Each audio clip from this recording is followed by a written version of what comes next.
This is a great time for me to recognize, I know we have a few board members here, because I saw a few board members besides David. So I think I saw Wesley, Mary Tierney, great, thank you. I know we had Michael Manganello was here earlier, right? So, and Savannah Wanzer, I think, is Savannah helping with age work? Savannah's great. Anyways, thank you. We get so much help and guidance from the board. And oftentimes, boards of nonprofits, you know, there are people, there's mysterious things go on in these boards. We have a great board. It's a working board. It meets once a month. It's actively involved in what we do. And I know that I rely on the 16 board members for a lot of advice and counsel about what we do here. And I will tell you, to a person on that board, they care about the quality of what we do here and how we take care of people. And that has been the guiding principle behind the board. And I can't thank them enough. So glad you're here. So. It wouldn't be Whitman-Walker if we weren't going to make a fundraising pitch. So let's get to that, right? No. And actually, this is a really important one for us. And David's going to come up and talk about AIDS Walk. And AIDS Walk it's our big one.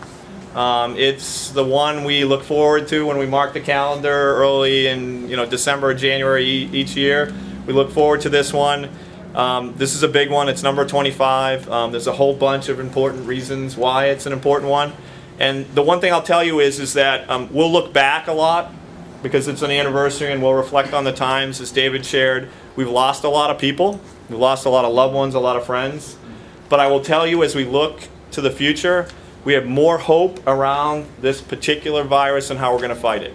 We have the possibility of treatment using antiretrovirals to actually reduce new infections in ways we never thought we were going to have even 10 or 15 years ago. And so I will just share with you, there is a bright future in fighting this, but in the interim, until we actually get to that place, we're going to need to do things like AIDS Walk, and we're going to need to do things like our spring event and our Going the Extra Mile. So with that, I'll turn it over to David, and he'll talk a little bit about AIDS Walk. David, great to see you. Okay.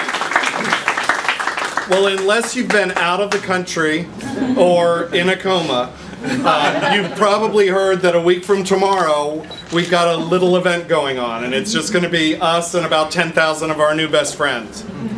A lot of us have held hands with people as they left this earth because of AIDS. And a lot of us, when we walk, will hold hands with people that we love and care for. And we'll do so with the hope that the things Don mentioned will come true sooner rather than later.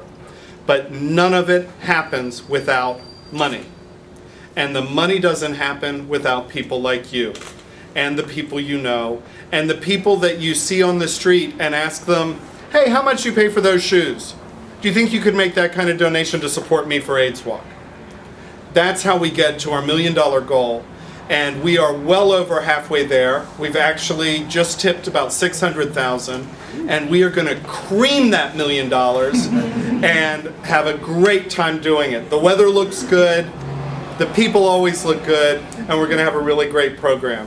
We have 3 of the most compelling grand marshals for the event that we've had, I think, in a very, very long time.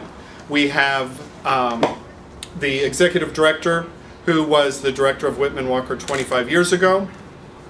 We have a woman who was in the first walk and walked with her children.